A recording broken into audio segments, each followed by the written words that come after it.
What's up, everybody? Welcome back to another video, and today I am so excited about this one. My name is Megan, and I'm going to be showing you how to make a really cool morphing animation thing. I don't really know, I don't have a word for it or a name for it yet, and this is an especially special video. This will be on the Pigeon Letters blog under all of her tutorials. If you're watching this, you might already be on the blog, so good job. But if you're not, if you're watching this on YouTube, you should definitely go check it out. It's just thepigeonletters.com/blog. But yeah, I'm going to be showing you how to use Animation Assist in Procreate and how to morph illustrations into words, back into illustrations, and then words again, and it'll be a really cool cycle, and we'll have a lot of fun, and we can talk about it. So I've pulled up the final product that I've done so I can walk you through it, but I'll also be drawing some of the steps so that you can kind of see how I came up with the shapes. The thing that you're gonna want to do that will be key to this is putting everything on separate layers. Every single piece that you want to transition is going to be its own layer. I'll just kind of run through it. So it's molding into the word forgiving, and then the second flower, then the second word, third flower, third word, and then back to the first flower. So if you really want to make your animation look like it's moving constantly, I would recommend making copies of each like final step or final, illustration or word. So for example, with the flower, I just did 2 copies of it, and it's kind of hard to see from far away, but it makes a difference. So I just traced over it a second time, and I believe, I duplicated it. I duplicated both layers, so it goes like boop, boop, boop, boop. Whoop. Well, you know what I mean. It's like, it looks like it's moving. So you just trace over them so that it looks like they're moving.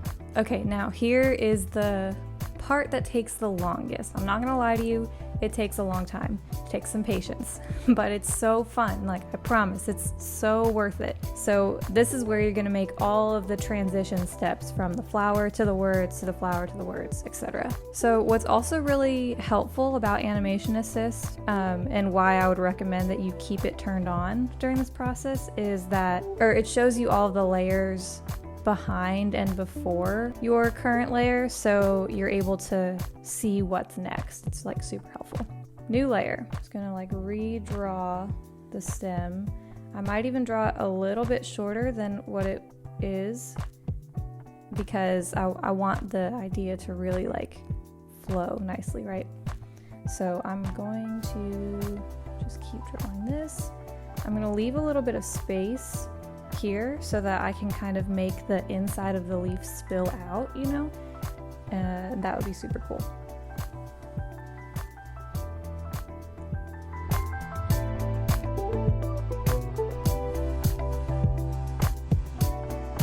So you can kind of see here, that's what I mean by spilling out, right? Like it's gonna overlap a little bit.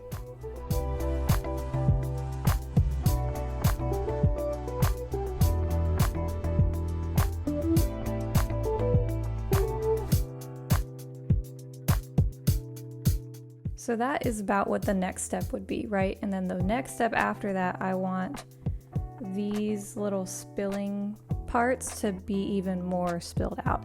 And a quick tip, in this case, like a lot of my flowers and words don't have the same colors. So for example, like the green with the pink, I want to, transform the green into this pink word. And so the way that I find that most helpful is, one, to either make it completely disappear, just like out of thin air, like magic, or you can do kind of a color combination of it. And even though this green and this pink don't really have an in-between color, what you can do, for example, is, let's actually do this one. So let's say this is like spilling out now, and I want it to go into this V. I can even just make it more guided towards that part. I'm just gonna put it on alpha lock, and then the color of this pink will go to that layer.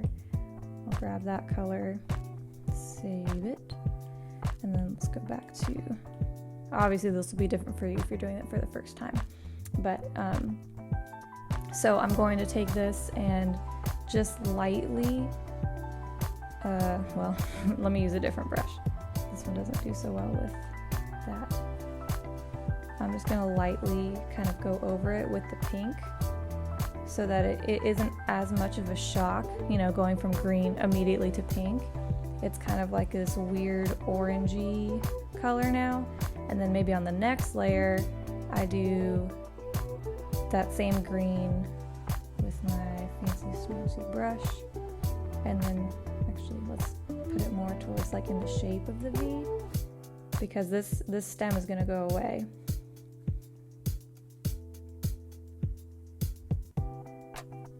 So we'll just do the same thing again, and this would apply to the whole layer, to like, you know, this part of the petal and then this part of the leaf.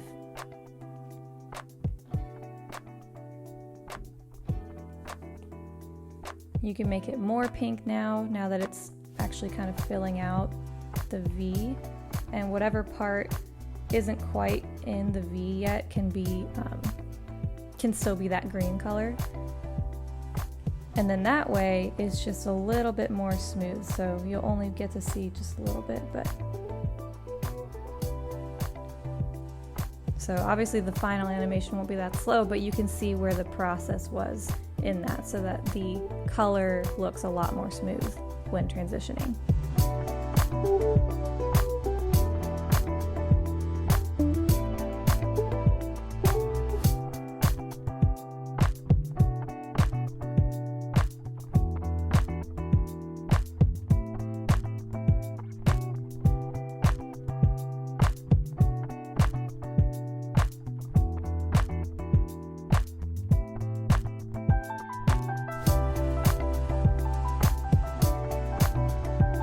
Another good tip would be to, the further along you are in the morphing process, I suppose, it's probably best to turn off some of the layers that you don't need anymore. So like, I don't really need the flower anymore because now I'm focused on the morph and what that's going to look like.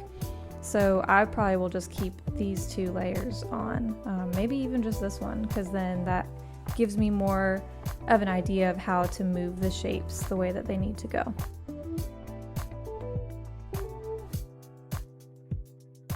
And so right here, the eye, the little dot in the eye doesn't have like a specific paint blob attributed to it. I could easily put this one, you know, this one right here behind the layer into it, but I feel like that's a little too much paint to go in just one little circle, so I'm kind of moving that paint blob over to the G and to the R. I'm gonna kind of like add a couple of like paint splashes that maybe like come off of it, and then even a little bit over here.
So as you keep going, you can probably tell that you get to a point with the colors where you can just be using that one color for your next word.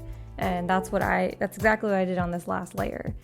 So the one before, I had pretty much mostly pink with like that green coming through, and I might have to fix that one a little bit. With that green coming through from the leaves, and then this was the darker reddish pink from the petals of the flower. and I just did the little alpha lock. You'll see me use that a ton during this process because it's super helpful. And I just kind of transitioned it into the next color, and then on this one I'm like, okay, well, it's basically already in the letters now, so I'm just going to use that one color.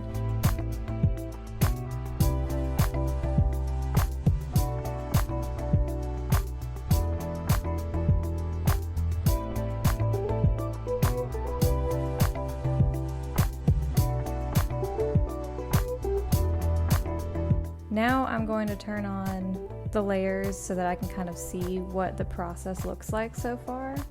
So I've drawn these flowers and the little morphs in between.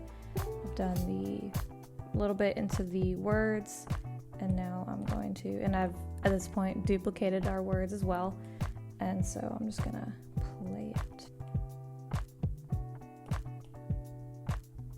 How cool is that?